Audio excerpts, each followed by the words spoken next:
Glória a Deus.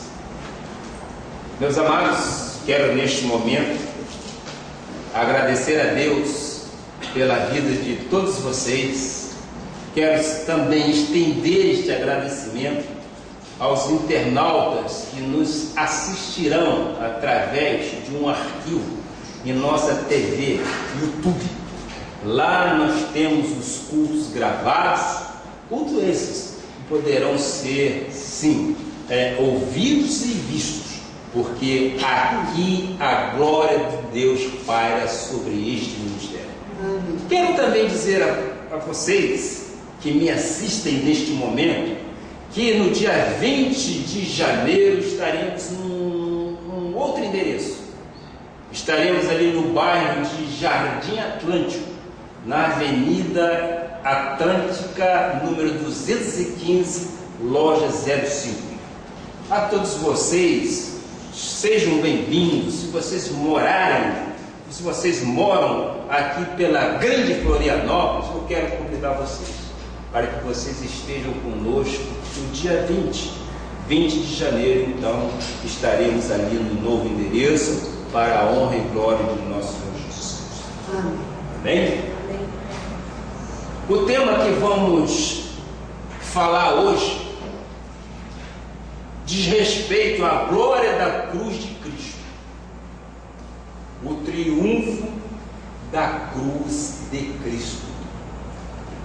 O apóstolo Paulo escreve aos irmãos convertidos da Galácia uma carta pastoral muito importante, e ele termina esta carta falando sobre a glória da cruz de Cristo. É o que nós estamos vivendo. Hoje nós vamos comemorar mais uma ceia, vamos celebrar mais uma ceia, e a ceia do Senhor é um memorial, e este momento deve ser lembrado com muita alegria, porque não só lembra a morte de Cristo, mas principalmente da ressurreição de nosso Senhor Jesus Cristo. Então, por isso nós estamos e vamos estudar e ver a glória da cruz de Cristo, porque foi na cruz que Ele carregou todos os nossos pecados, e foi na cruz que Ele triunfou sobre todos. Amém? Amém. Vamos então ao texto básico que está em Gálatas 6, versículos 14 e versículos 15.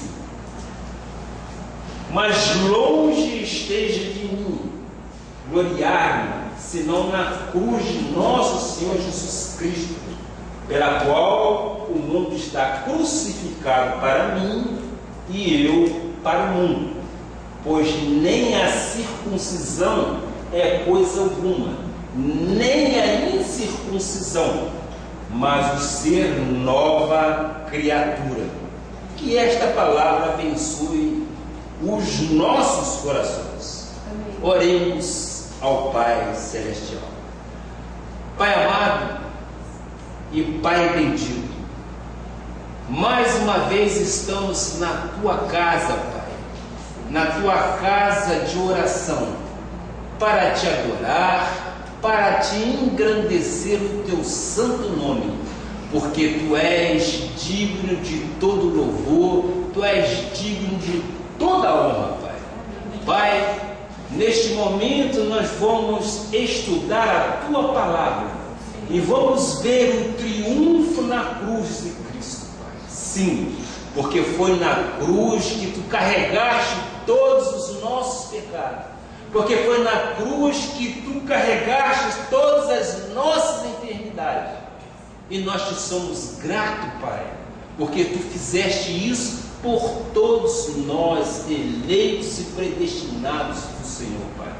Ó meu Pai, neste momento eu quero levar cativo o meu pensamento, para que Tu fales através de minha língua e minhas cordas vocais, Pai. Faz segundo a Tua vontade, Pai. Diz aos corações que aqui estão presentes, Diga aos corações que estão lá através da internet ouvindo esta palavra, Pai. E eu creio, meu Pai, que o Senhor dará sabedoria para que possamos, sim, trazer aquilo que Tu queres aos ouvintes, Pai. Eu aqui sou meramente um veículo de comunicação que, através do Teu Espírito, possa fluir em mim a Tua graça, Pai. Ó, meu Pai, muito obrigado por tudo, Pai. Obrigado por tudo que tem nos acontecido, Pai. Porque nós cremos, Pai Celestial, que o controle é absolutamente Teu, Pai. Nada me é possível se não for o Senhor a agir. Por isso, eu continuo descansando nas Tuas promessas, Pai. Ó, meu Pai, muito obrigado, Pai. E todas que crê, diga amém, amém, e assim seja, diz o Senhor Jesus Cristo. Amém? Meus irmãos amados, meus filhos em Cristo Jesus, ovelhas que não são minhas, são ovelhas do Senhor, aqueles que têm a marca do Cordeiro na sua fronte. O cristianismo é a verdadeira religião. Amém? Assim nós cremos e assim nós vimos.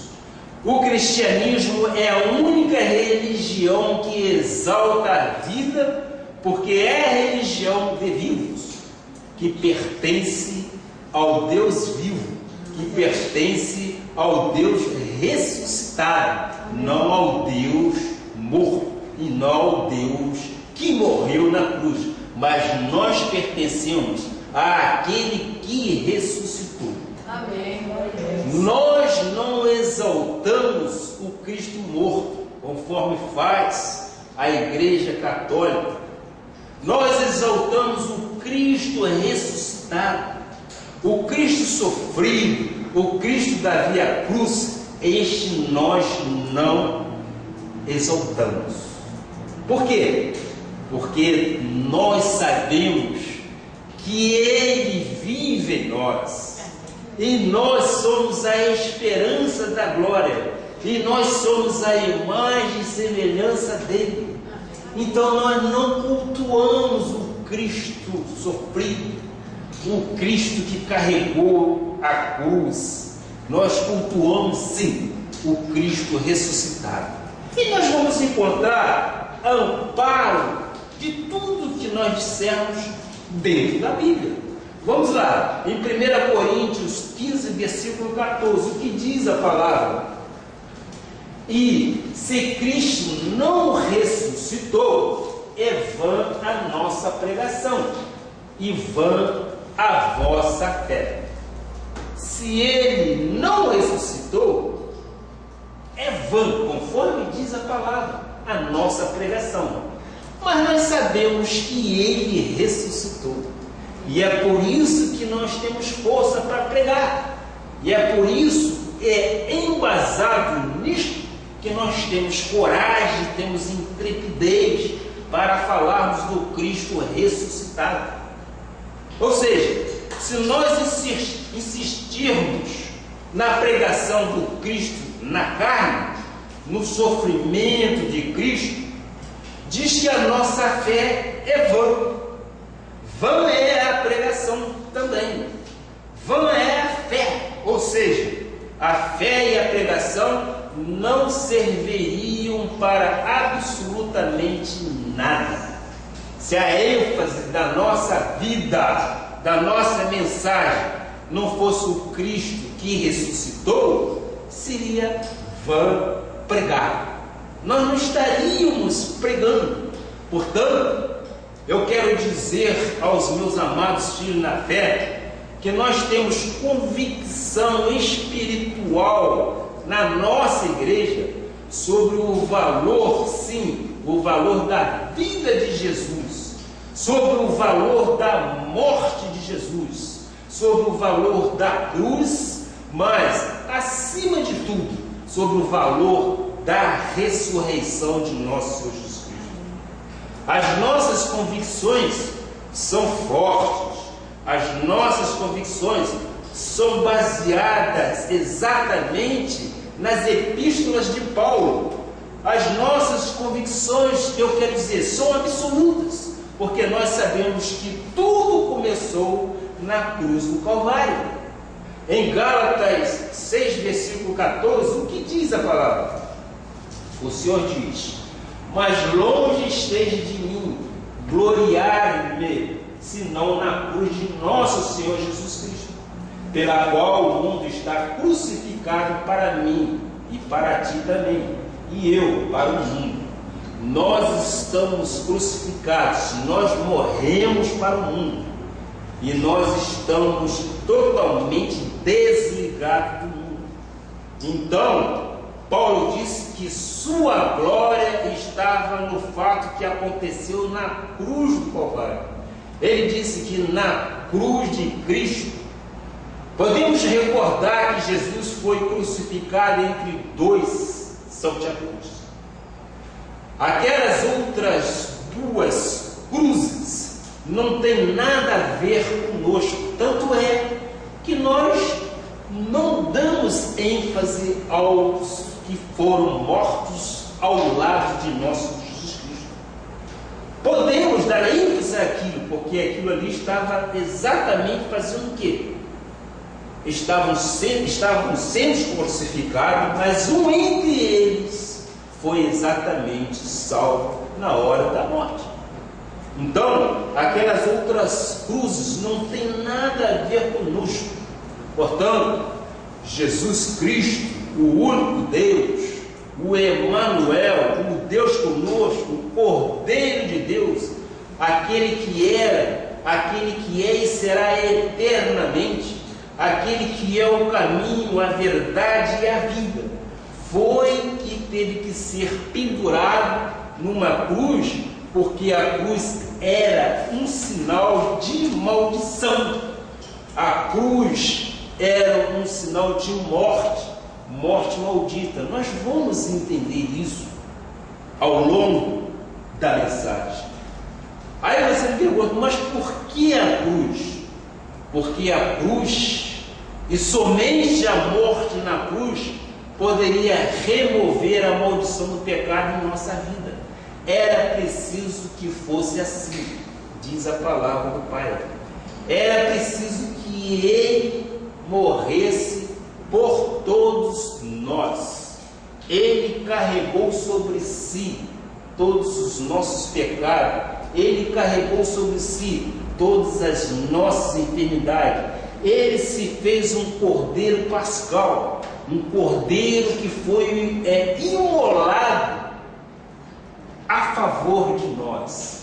Que Pai bendito é este? Que Pai misericordioso é este, que teve a compaixão de morrer na cruz? Jesus Cristo é este que ressuscitou, e é este que nós pregamos. Então vamos ver em Gálatas 3, versículo 13. Cristo nos resgatou da maldição da lei, fazendo-se Ele próprio maldição em nosso lugar, porque está escrito: maldito todo aquele que for pendurado em madeira. Portanto, a morte mais maldita, a morte mais intolerável, era a morte na cruz.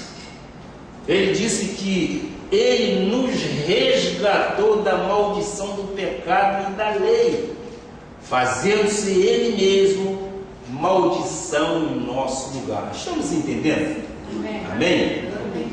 Ele se tornou maldito em nosso lugar, porque senão isso teria que ser feito com toda a humanidade, mas Ele carregou todo esse pecado da humanidade sobre si.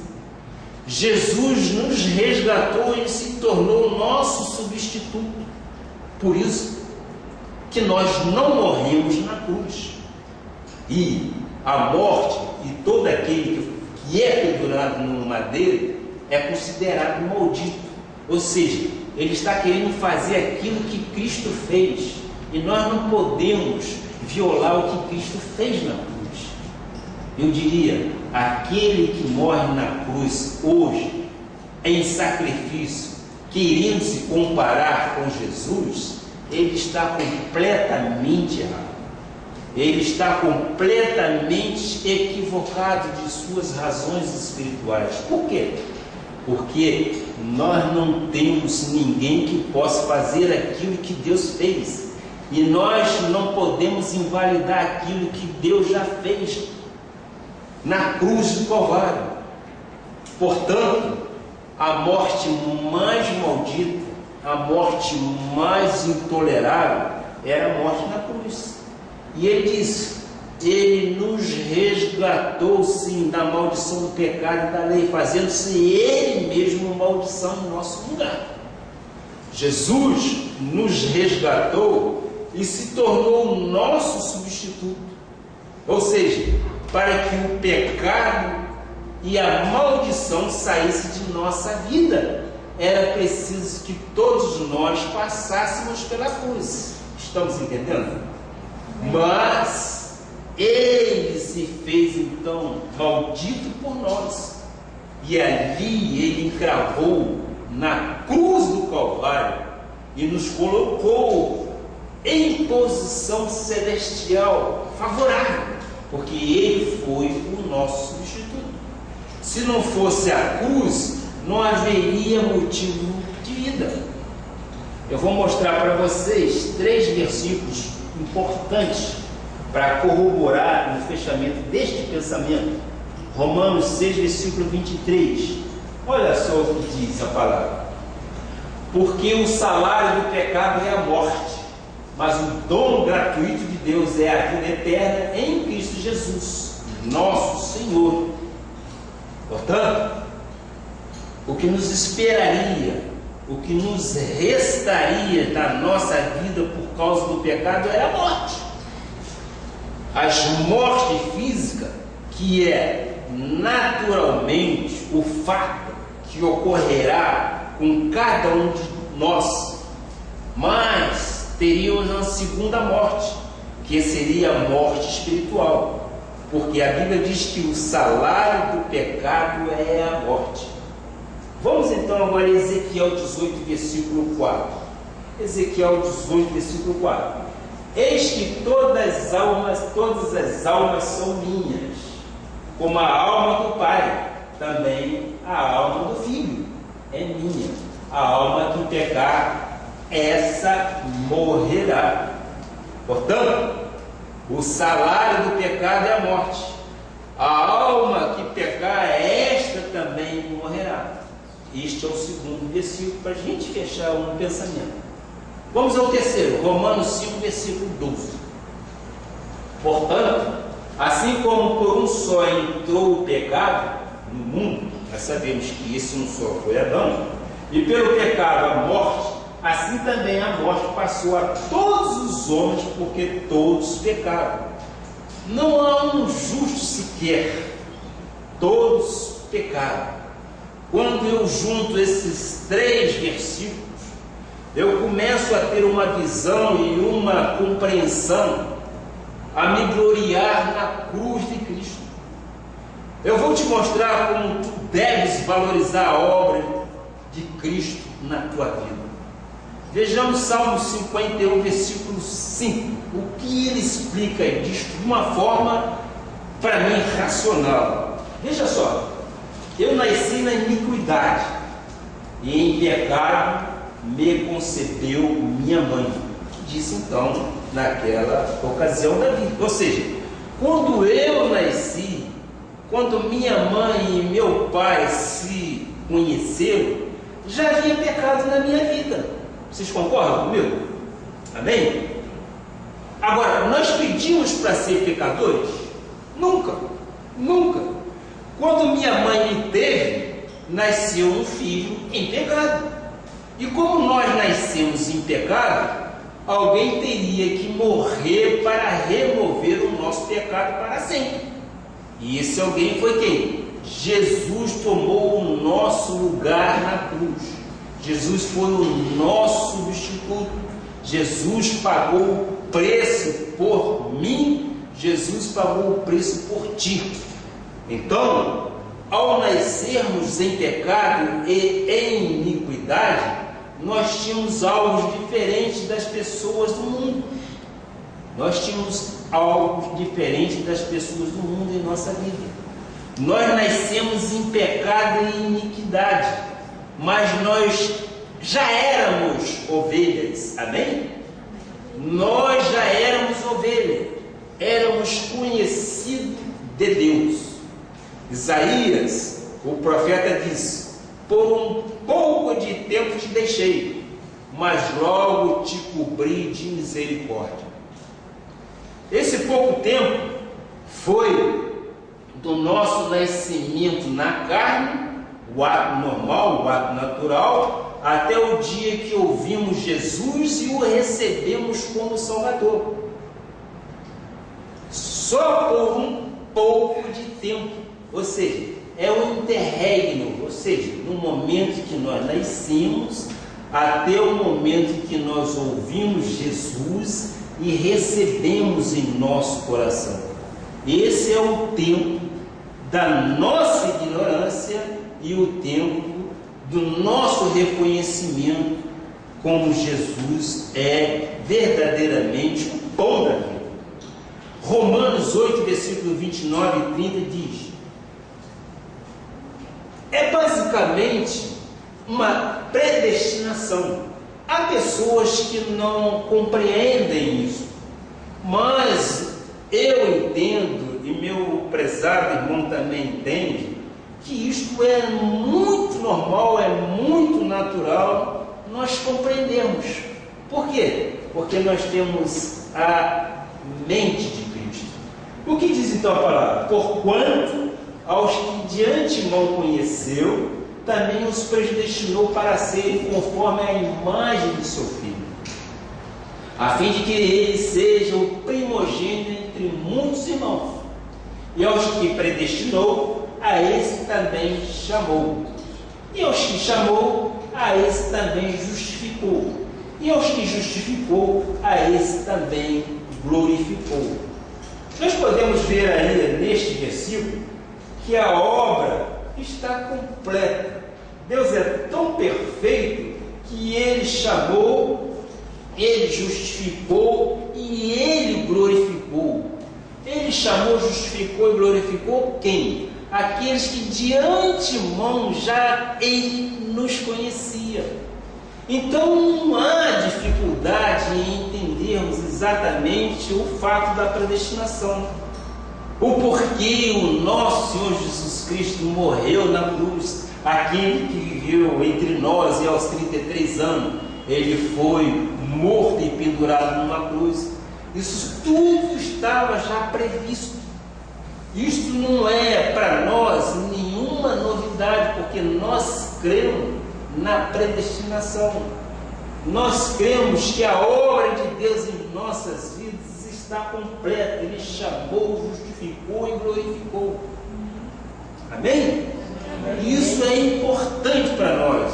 Isso significa que quando nós nascemos, nós que somos da salvação, nós que somos eleitos, porque nós sabemos que existe a semente que não é da salvação.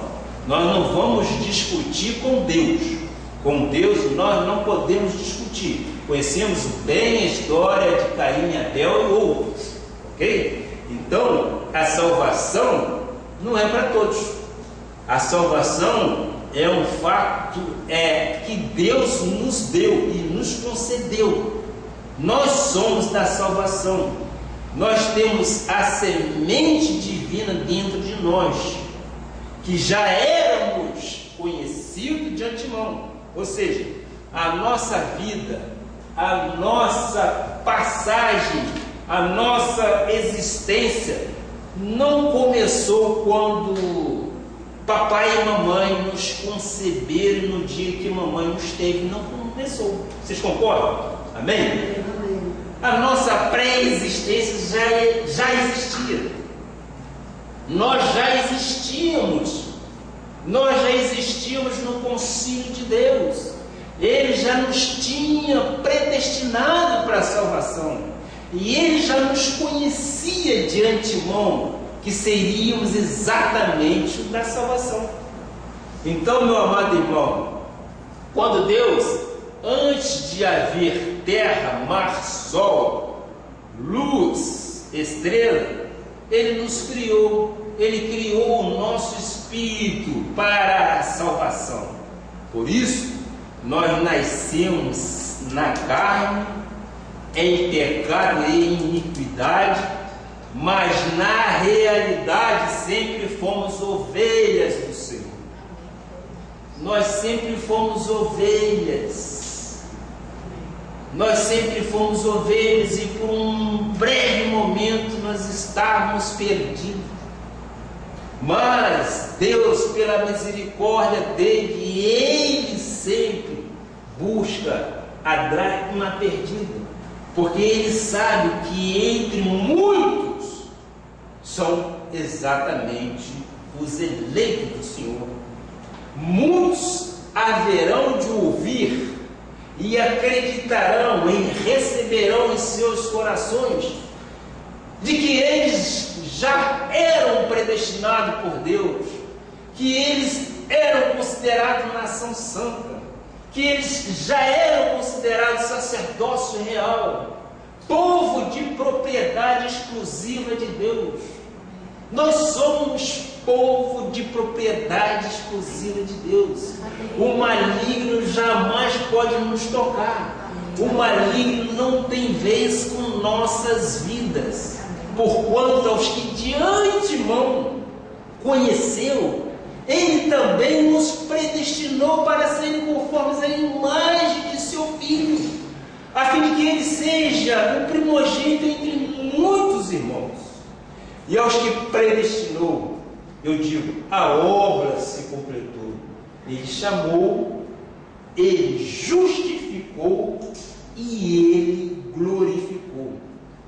E eu posso lhes afiançar que esta obra é perfeita, porque éramos predestinados, ou seja, ninguém chega à igreja se Deus não o predestina. Ninguém deixa o seu lazer, ninguém deixa o seu prazer carnal, vamos assim dizer, para vir à igreja, se não for um predestinado por Deus. Há que ter o destino de Deus. Só aqui virão aqueles que forem eleitos do Senhor, aqueles que forem considerados nação santa, povo de propriedade exclusiva dele, não é do pastor. Eles advirão e eles entrarão. E eu digo, entrai por estas portas com ações de graça. Rendei glórias ao Senhor, porque Ele é bom e as suas misericórdias duram para sempre. Esta é a convicção de que nós somos, sim, nós somos predestinados por Deus. E tudo que Deus fez nesse contexto de pregação, de morte e ressurreição, já era previsto. Judas, quando traiu o nosso Senhor Jesus Cristo, não pense, senhoras e senhores, que fiquem assustados com esta situação, não, porque ele já era destinado para este fim. Judas, aquele era filho da maldição, para quê? Para que viesse a ser cumprida ali a lei. Mas que privilégio nós temos ao sabermos que somos ovelhas do Senhor. Foi Ele quem decidiu assim, foi Ele quem quis assim, e basta ao homem concordar pura e simplesmente para quê? Para que traga em si o refrigério da vida de Cristo.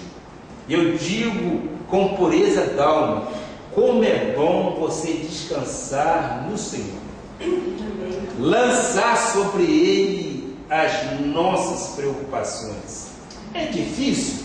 Às vezes pode ser difícil sim, mas eu creio que Ele está esquadrinhando qualquer parte do seu coração. Ele há de te dar exatamente o refrigério no momento certo. O próprio salmista diz: certamente que a bondade e a misericórdia nos seguirão todos os dias de nossas vidas, e eu habitarei na casa do Senhor por longos dias. São promessas que nós temos que viver, nós temos que compreender a Bíblia, que esta é sim a palavra de vitória. E é por isso que nós nos baseamos que a vitória em 2013 é nossa. Amém. Nós temos que ter a certeza inabalável. Não desanimem. Creia no Senhor de que a vitória já nos fora dada. Pedro explica isto até com uma maestria. Vamos ver Pedro 1, versículo 1 e 2. Pedro, apóstolo de Jesus Cristo, aos eleitos. Quem é eleito, diga amém. Amém. Glória a Deus. Nós somos eleitos, sim. Nós somos predestinados. Nós temos que ter coragem de dizer isso, com veemência, com sabedoria e com temor de Deus, porque nós fomos escolhidos, nós fomos separados, nós fomos tirados lá do mundo, nós fomos tirados do império das trevas para o reino do Filho do seu amor. Então, nós somos eleitos. Nós somos predestinados, somos imagem do Senhor. Então vamos ver como é que Pedro vê. Pedro, apóstolo de Jesus Cristo, aos eleitos que são forasteiros da dispersão no ponto, Galácia, onde Paulo escreveu, Capadócia, Ásia e Bitínia, eleitos segundo a presciência de Deus Pai em santificação do Espírito, para a obediência e a aspersão do sangue de Jesus Cristo. Graça e paz vos sejam multiplicadas. Amém? Amém. Graça e paz vos sejam multiplicadas. Então Pedro diz que nós somos eleitos segundo a presciência de Deus. Eu digo, graças a Deus que Ele me escolheu nessa presciência. Eu não existia, você não existia, mas em espírito nós já existíamos na presciência de Deus. Isto é, sabedoria divina para as nossas vidas. Que quando nós agarramos estas mensagens ou estes versículos, nós nos fortalecemos. É preciso que nós possamos entender isto com clarividência, com transparência, com segurança.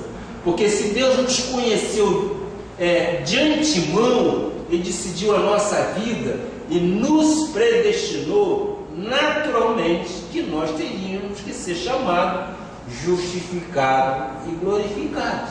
Amém? Por quê? Porque Ele, quando começa a obra, Ele termina. A obra dele é completa, não é pela metade. Ele não faz 50% e 50% fica na nossa dependência. Não, o nosso Senhor Jesus Cristo, Ele quando começa a obra, Ele termina. Ele faz sim 100% daquilo que Ele quer. João já diz: o homem não tem coisa alguma se do céu não lhe for dado. Portanto, aqui em 1 Pedro 1, versículo 3, vamos ver 1 Pedro 1, versículo 3. Bendito Deus e Pai de nosso Senhor Jesus Cristo, que, segundo a sua muita misericórdia, nos regenerou para uma viva esperança, mediante a ressurreição de Jesus Cristo dentre os mortos. Podemos continuar? Para uma herança, sim, para uma herança incorruptível, sem mácula, imarcessível, reservada nos céus para vós outros que sois guardados pelo poder de Deus, mediante a fé para a salvação, preparada para revelar-se nos últimos tempos. Nisso exultais, embora no presente, por breve tempo, se necessário, sejais contristados por várias provações, para que, uma vez confirmado o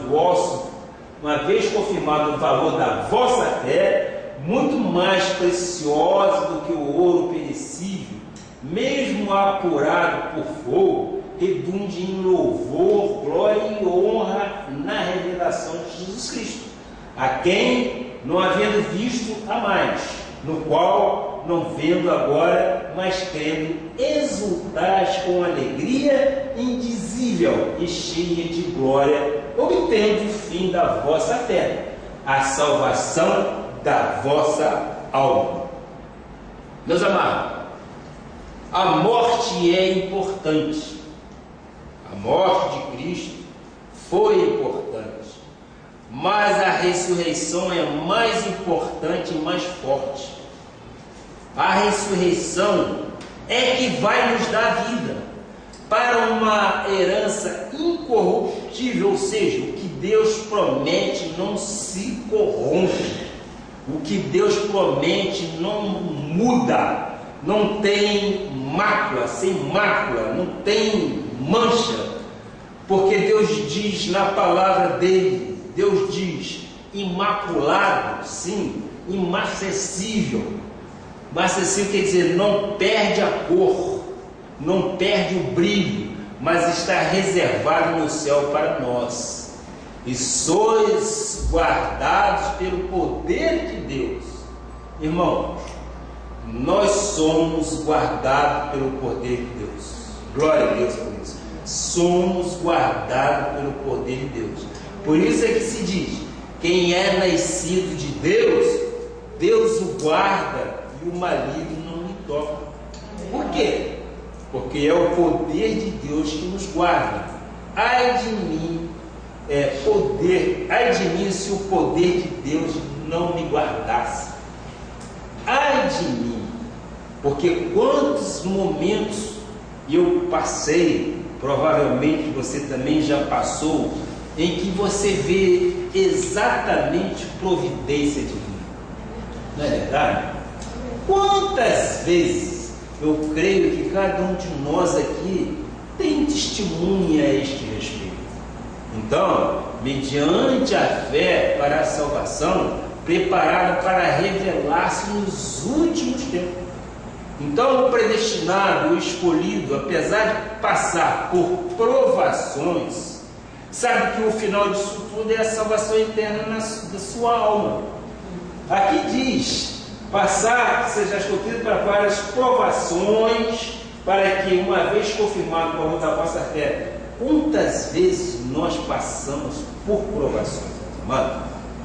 Quantas vezes nós passamos por dificuldades e adversidades? Quantas?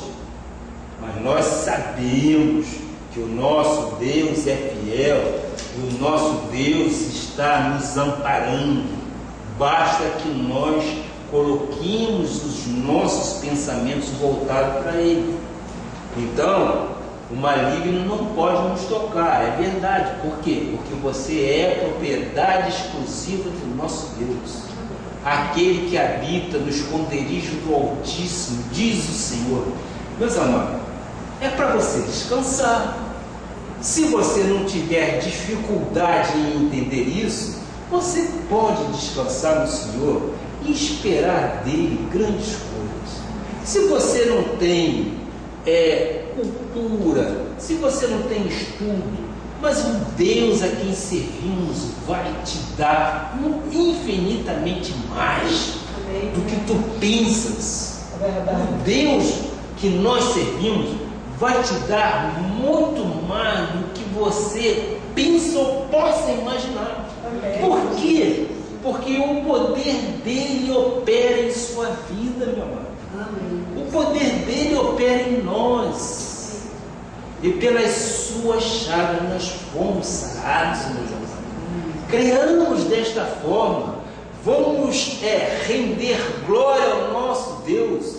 Vamos render glória ao nosso Senhor Jesus Cristo, aquele que ressuscitou e venceu a morte. Se Ele venceu a morte, nós venceremos também, porque nós temos vida eterna. Nós vamos sim um dia morar com o nosso Senhor Jesus Cristo. A partir do momento que nós deixarmos de respirar aqui nesta terra, nós estamos sendo devolvidos ao pó. Mas a segunda respiração é no seio de Abraão. E lá nós temos a continuidade de nossas vidas. E é essa vida que Deus nos deu na cruz do Calvário. Ele fez por nós remissão de nossos pecados. Para quê? Para que nós pudéssemos sim, em vida, termos vitória. Mas na morte terrena, ou na morte de nossa carne, ela seja devolvida, mas o Espírito seja glorificado por Espírito. Amém. Amém. Eu creio que isto me dá uma segurança muito grande de que Deus é por nós e que ninguém será contra nós. E eu creio que armas forjadas jamais poderão prevalecer. Jamais. Por quê? Porque à frente vai o nosso general Jesus Cristo. À frente vai o nosso general Jesus Cristo. Ele não perdeu nenhuma batalha, ele ganhou todos, ele foi vitorioso em todos, até na morte dele. Nós vimos aí a vitória de Cristo. Até na morte carnal dele, nós vimos ele glorificado. Porque na sua ressurreição, ele glorificou os mortos. Ora, é o único, não foi Confúcio, não foi Gandhi, não foi ninguém. Todos esses outros lá estão. Mas o nosso Jesus, ele ressuscitou e ele vive em nós. Se ele vive em nós e nós somos imagem e semelhança dele, nós temos um poder inabalável, meu. Amém. Nós temos força no Espírito e não no nosso braço. Nós temos força espiritual que é capaz de remover montanhas. Não há empecilho que você não venha sobrepor as dificuldades. Não. Basta que você coloque o nosso Senhor Jesus Cristo em suas petições. E basta que você tenha exatamente o quê? O caráter de Deus. Porque você tendo o caráter de Deus, o nosso Deus é misericordioso, o nosso Deus é longânimo e Ele te glorificará. E a vitória é nossa em nome de Jesus. Amém. Eu quero mais além um pouquinho.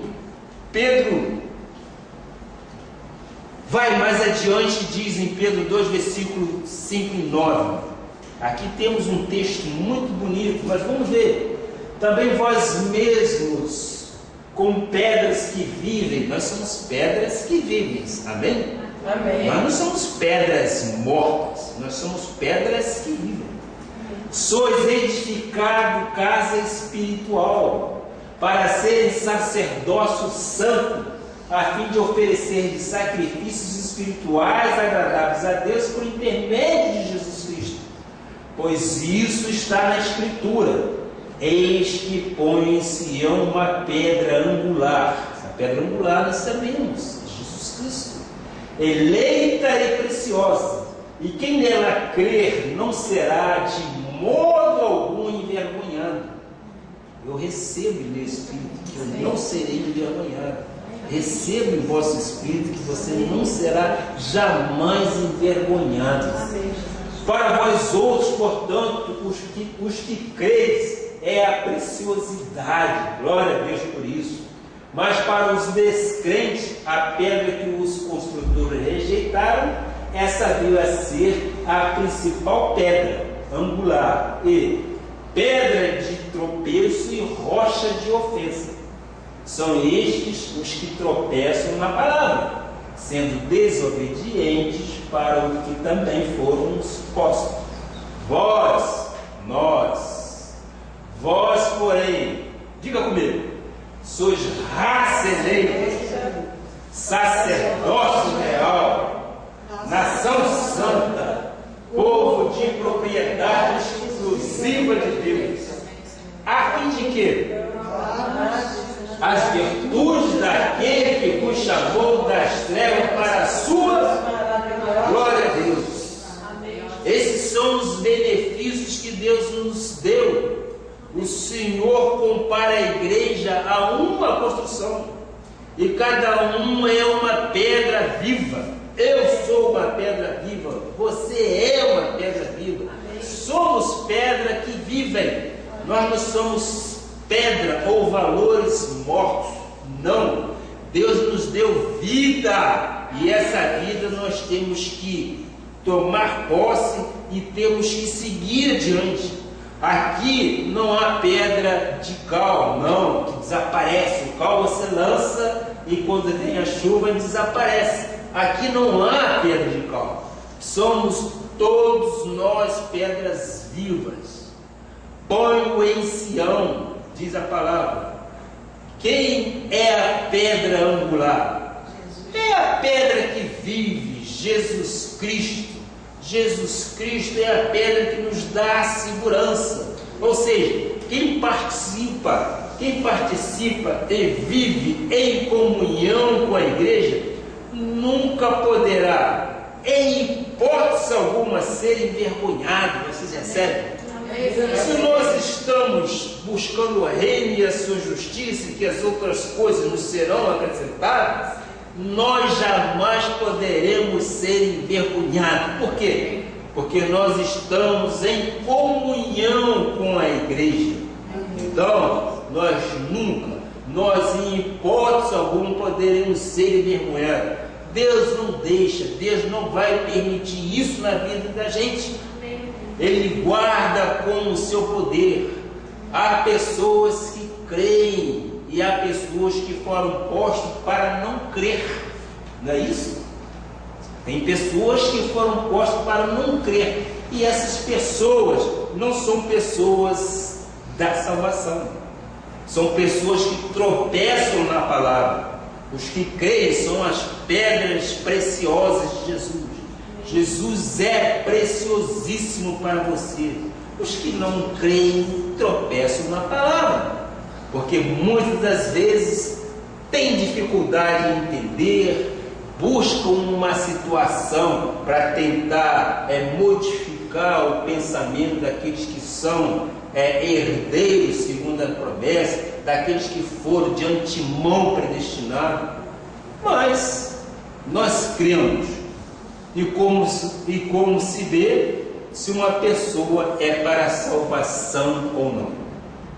Quem crer na palavra, recebe a palavra, recebe Jesus como Senhor e Salvador, recebe Jesus para a sua salvação.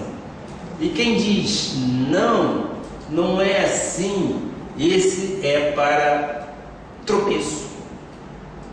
Porque é muito claro, é muito fácil nós entendermos, mas graças a Deus que o véu foi rasgado de alto a baixo e nós temos acesso ao trono do Senhor e nós sabemos separar joio do trigo. Não compete ao pastor da igreja fazer separação, mas o Espírito de Deus é que vai testificar com o Espírito daquele que se diz que ama o nosso Senhor Jesus Cristo. Ele vai dizer: Abba Pai, querido Pai. E só alguém diz Abba Pai quando ele ama o nosso Senhor Jesus Cristo, porque o ímpio não diz, o ímpio não fala desta forma, porque o linguajar do ímpio é diferente do nosso. Mas nós não podemos, em hipótese alguma, discutir com Deus, porque foi Ele quem fez assim. São estes que tropeçam na palavra, sendo desobedientes para os que também foram postos. Por isso que eu quero, mais uma vez, falar, não vamos discutir com aquilo que Deus colocou na sua palavra. Nós cremos naquilo que está escrito nesta palavra e nós procuramos viver a palavra de Deus. Nós procuramos viver a palavra de Deus e não escolhermos versículos para que nós possamos nos firmar. Nós escolhemos e vivemos a palavra de Deus. O que ela diz para nós é como um roteiro de vida. E nós buscamos isso amparado nas Escrituras. Então nós não inventamos, nós não falamos em vãs filosofias, não. Nós falamos aquilo que a Bíblia diz. 1 Pedro 2, ele explica isto muito bem, vê? Ele diz, conforme, vamos resumir aqui, 1 Pedro 2, versículo 9. É exatamente aquela parte. Vós, porém, isso. Vós, porém, nós somos raça eleita. Nós temos que ter coragem de dizer isso. Nós somos eleitos. Nós fomos eleitos por Ele. Não foi por mim. Não foi porque eu quis. É o nosso Deus que diz aí através de Pedro 2, versículo 9. Vós, porém, sois raça eleita, sacerdócio real, nação santa, povo de propriedade exclusiva de Deus, a fim de